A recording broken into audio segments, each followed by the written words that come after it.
देखिए, जो लोग भी हरियाणा के अंदर गवर्नमेंट यूनिवर्सिटी के अंदर असिस्टेंट प्रोफ़ेसर बनना चाहते हैं, उनके लिए ये वीडियो काफ़ी इम्पोर्टेंट होने वाली है। क्योंकि हम इसमें 2 अलग-अलग यूनिवर्सिटी हैं, गवर्नमेंट यूनिवर्सिटी हैं, जहाँ से असिस्टेंट प्रोफ़ेसर के डिफरेंट अलग-अलग सब्जेक्ट में यहाँ नोटिफ़िकेशन आए हुए हैं। किस तरह से अप्लाई करना है, क्या पूरा प्रोसेस होने वाला है, एलिजिबिलिटी क्राइटेरिया वगैरह सब कुछ हम आपको बताने वाले हैं ऑफ़िशियल वेबसाइट से और ऑफ़िशियल जो नोटिफ़िकेशन वगैरह आया हुआ है उससे, ठीक है ना? और अभी तक आपने वीडियो को लाइक नहीं किया तो लाइक कर दें और चैनल को सब्सक्राइब ज़रूर कर दें ताकि इसी तरह की ऑथेंटिक इन्फॉर्मेशन आपको मिलती रहे। तो सबसे पहले जो नोटिफ़िकेशन है वो हम देख लेते हैं। नोटिफ़िकेशन कहाँ से आया हुआ है इसके बारे में। देखिए नोटिफ़िकेशन जो आया है और उसमें असिस्टेंट प्रोफ़ेसर की वैकेंसी है और इसमें 57,700 आपकी सैलरी होने वाली है। बेसिक सैलरी आपकी 57,700 पर मंथ की, ठीक है ना? पर मंथ आपकी सैलरी होने वाली है और काफ़ी अच्छी सैलरी है, जो कि असिस्टेंट प्रोफ़ेसर अगर आप कहीं पर परमानेंट पढ़ाते हैं, तब इतनी सैलरी आपको मिलती है, उतनी ही सैलरी आपको यहाँ पर भी मिलेगी। एलिजिबिलिटी क्राइटेरिया देखिए मास्टर डिग्री आपने कर रखा है, प्लस आपके पास नेट है या फिर पीएचडी है, तो आप अप्लाई कर सकते हैं। और आपका जो यहाँ पर सिलेक्शन प्रोसेस है, उसमें एपीआई का काफ़ी इम्पोर्टेंस है। एपीआई मतलब एकेडमिक परफॉर्मेंस इंडिकेटर। ग्रेजुएशन में आपकी क्या परसेंटेज थी, उसके हिसाब से आपको पॉइंट्स मिलते हैं। पोस्ट ग्रेजुएशन में आपकी क्या परसेंटेज थी, उसके हिसाब से आपको पॉइंट्स मिलते हैं। पीएचडी आपने कर रखी है, उसके पॉइंट्स मिलते हैं। तो ग्रेजुएशन में अगर आपके 80% या उससे ज़्यादा थे, उसके 15 नंबर रहते हैं। पोस्ट ग्रेजुएशन में आपके 80% या उससे ज़्यादा थे तो 25 नंबर इसके रहते हैं। एमफ़िल आपने कर रखा है तो उसके यहाँ पर 7 नंबर रहते हैं। पीएचडी आपने कर रखी है तो 30 नंबर इसके भी रहते हैं। जेआरएफ आप क्वालीफाई हैं तो 7 नंबर इसके रहते हैं। नेट खाली क्वालीफाई हैं तो 5 नंबर हैं और सेट के यहाँ पर 3 नंबर हैं। कितने नंबर हैं? 3 नंबर हैं। हरियाणा का ही सेट चलेगा यहाँ पर, अदर स्टेट का सेट माना नहीं जाएगा। रिसर्च पेपर आपने अगर लिखे हैं, पब्लिकेशन कराए हैं, तो हर एक रिसर्च पेपर के 2 नंबर रहते हैं, मैक्सिमम 10 नंबर यहाँ पर भी आपको मिल जाएँगे। टीचिंग और पोस्ट डॉक्टरल एक्सपीरियंस में आपको 10 नंबर यहाँ पर भी मिल जाएँगे, हर एक साल के 2 नंबर रहते हैं। अवार्ड कैटेगरी की अगर हम बात करें तो इंटरनेशनल और नेशनल लेवल के अवार्ड हैं, तो उसमें 3 नंबर रहते हैं, वहीं पर स्टेट लेवल के अवार्ड के 2 नंबर रहते हैं। ओके, ये बात हो गई। अच्छा, किसी ने अगर एमफ़िल और पीएचडी दोनों भी कर रखी है, तब भी वो 30 नंबर से ज़्यादा नहीं ले सकते। नेट है, सेट है या फिर जेआरएफ है, तीनों भी हैं, तब भी 7 नंबर से ऊपर नहीं जा सकते आप। इसी तरीके से अवार्ड कैटेगरी में भी 3 नंबर से ऊपर नहीं ले सकते। टोटल एकेडमिक स्कोर के 80% हैं और रिसर्च पेपर पब्लिकेशन के 10 नंबर रहेंगे और टीचिंग एक्सपीरियंस के 10 नंबर रहेंगे। आपका एपीआई जो कैलकुलेट किया जाएगा, वो 100 में से कैलकुलेट किया जाएगा, ठीक है ना? और अगर हम बात करें देखिए selection criteria the academic score is specified, जो अबव इन्होंने एकेडमिक स्कोर बताया है, ये बस सिर्फ और सिर्फ शॉर्ट लिस्टिंग का एक तरीका है। इन्होंने क्लियरली मेंशन कर रखा है, above shall be considered only for the short listing of the candidate. Selection shall be based on the composite score. आपका जो सिलेक्शन बेस करेगा वो सब्जेक्ट, जिस भी सब्जेक्ट से आप अप्लाई कर रहे हैं उसकी कितनी नॉलेज है आपकी आपके पास, उसके 60 नंबर रहेंगे। टीचिंग स्किल आपकी चेक की जाएगी, उसके 20 नंबर रहेंगे। इंटरव्यू के 20 नंबर रहेंगे। तो इस तरह से ये टोटल कंपोजिट स्कोर आपका बनेगा 100 और यहीं से आपका सिलेक्शन डिसाइड होगा। चलिए बात कर लेते हैं यहाँ पर और भी इम्पोर्टेंट पॉइंट्स वगैरह जो इस यूनिवर्सिटी में आए हैं। यूनिवर्सिटी का नाम है, देखिए ये है आपका फरीदाबाद के अंदर। कहाँ पर है? फरीदाबाद हरियाणा के अंदर, J C Bose university of science and technology. इसका ऑफिशियल रिक्रूटमेंट नोटिफिकेशन आया हुआ है। एक यूनिवर्सिटी और है, उसके बारे में भी हम बात करेंगे। और पहली बात तो ये है कि आपको जो फॉर्म अप्लाई करना है वो ऑफलाइन फॉर्म फिलअप करना है और 15/3 मतलब 15 मार्च तक आप अप्लाई कर सकते हैं। कब तक आप अप्लाई कर सकते हैं? 15 मार्च तक। सैलरी आपकी ये मेंशन कर रखी है, असिस्टेंट प्रोफेसर की कॉन्ट्रेक्चुअल वैकेंसी है ये, मतलब परमानेंट नहीं है, कॉन्ट्रेक्चुअल है। ठीक है ना? तो ये देख लेना आप। ओके, रही बात अगर इसमें हम बात करें कि कौन-कौन से सब्जेक्ट हैं, तो असिस्टेंट प्रोफेसर कंप्यूटर एप्लीकेशन में 5 वैकेंसी हैं और assistant professor animation and multimedia में 3 वैकेंसी हैं। जर्नलिज्म एंड मास कम्युनिकेशन में 2 वैकेंसी हैं और सोशल वर्क में यहाँ पर 1 वैकेंसी है।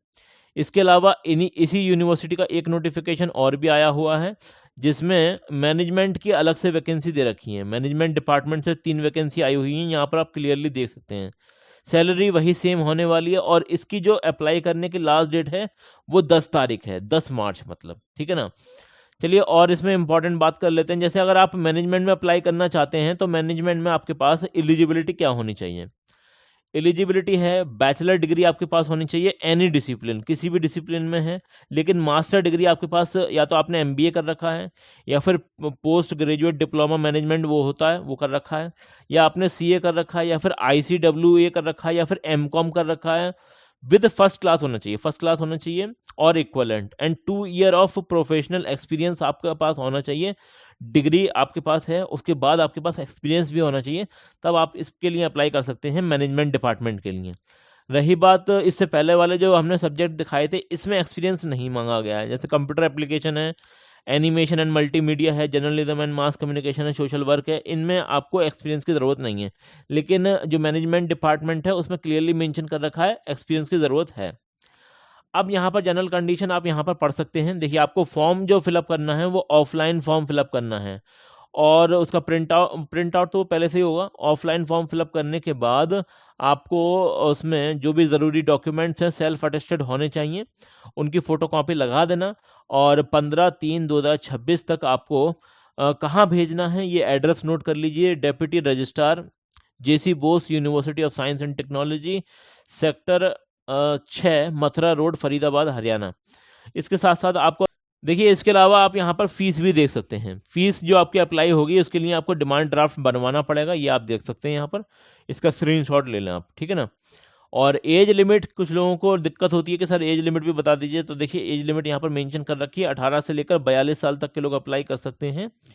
और एज का जो रिलैक्सेशन होगा वो स्टेट गवर्नमेंट के जो नियम कायदे कानून है उसके हिसाब से होने वाला है, तो उसके हिसाब से आपको यहाँ पर मिल जाएगा जो भी रिलैक्सेशन होगा। अब अगर हम बात करें जो ऊपर अभी सब्जेक्ट हमने बताए हैं उसमें एलिजिबिलिटी क्या है, तो आपने बीई कर रखा है, बीटेक कर रखा है, बीएस कर रखा है, या फिर एमई एमटेक कर रखा है, एमएस कर रखा है, इंटीग्रेटेड एमटेक कर रखा है, तो आप अप्लाई कर सकते हैं। फर्स्ट क्लास होना चाहिए, शर्त यही है, ठीक है ना।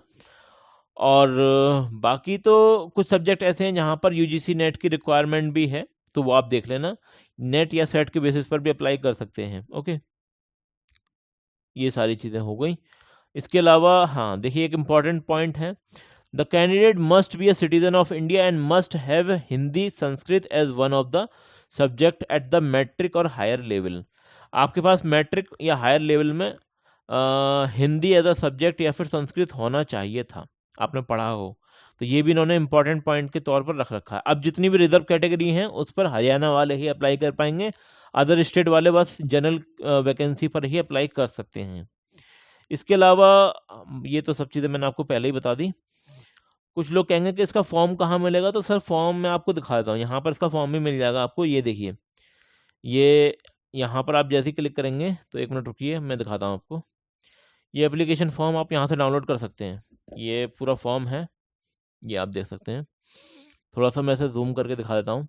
ये जो पूरा फॉर्म है ना, ये ऑफलाइन फॉर्म है। कैसा है? ऑफलाइन फॉर्म है, आपको इसका प्रिंट आउट निकलवाना पड़ेगा और इसे पूरा फिलअप करना पड़ेगा आपको, ये सारी जानकारी आपको देनी पड़ेगी।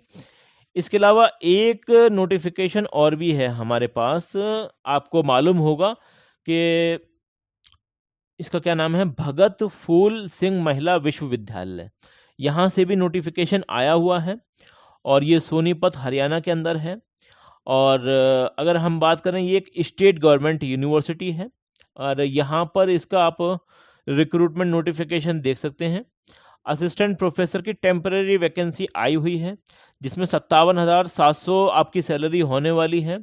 एकेडमिक सेशन, इस सेशन के लिए आपकी हायरिंग चल रही है पॉलिटिकल साइंस सब्जेक्ट के लिए, ठीक है ना। इसके लिए भी आपको क्या करना पड़ेगा, एक डिमांड ड्राफ्ट बनवाना पड़ेगा। इंटरेस्टेड कैंडिडेट में apply above mentioned post along with the 5 copy of the CV, resume, biodata, self attested copy of all testimonial. 3 मार्च तक को आपको अप्लाई करना है, और उसके साथ साथ बैंक ड्राफ्ट भी बनवा लेना है in favour of the registrar BPSMB, ठीक है ना, इस खानपुर कलन, ठीक है ना, यहाँ पर आपको भेज देना, ठीक है ना। तो ये इंपॉर्टेंट बात है। अगर हम बात करें इसमें कौन लोग अप्लाई कर सकते हैं, तो देखिए, अगर आपने पॉलिटिकल साइंस में MA कर रखा है आप अप्लाई कर सकते हैं। पॉलिटिकल साइंस में MA होना चाहिए, अप्लाई कर सकते हैं। 55% होने चाहिए थे। इसके अलावा candidate must have a clear UGC net, UGC net आपका क्लियर होना चाहिए, और अगर आपके पास पीएचडी है तो उसके बेसिस पर भी अप्लाई कर सकते हैं। और सिलेक्शन जो आपका बेस करेगा वो आपका रिटन टेस्ट नहीं होगा, आपका एपीआई चेक किया जाएगा यहाँ पर, एकेडमिक परफॉर्मेंस इंडिकेटर। ये मैं कई बार बता चुका हूँ, अभी भी बताया था शुरू में, आप चेक कर लेना है अपना एपीआई स्कोर। अगर आपका एपीआई स्कोर 60 आ रहा है फॉर द जनरल कैंडिडेट, तो आप यहाँ पर बुला सकते हैं आपको ये लोग फॉर द इंटरव्यू के लिए, ठीक है ना। तो ये आप अपना एपीआई स्कोर ज़रूर से चेक कर लेना और हमें कमेंट सेक्शन में बता देना। और ये यूनिवर्सिटी की ऑफिशियल वेबसाइट है, मैं आपको दिखा देता हूँ, ये है जेसी बोस यूनिवर्सिटी, और सब कुछ मैं आपको बता चुका हूँ। फिर भी कोई बात समझ में ना आए तो कमेंट सेक्शन में बता देना। This video is for education purposes only. Always verify details on official websites. This video is for education purposes only. Always verify details on official websites.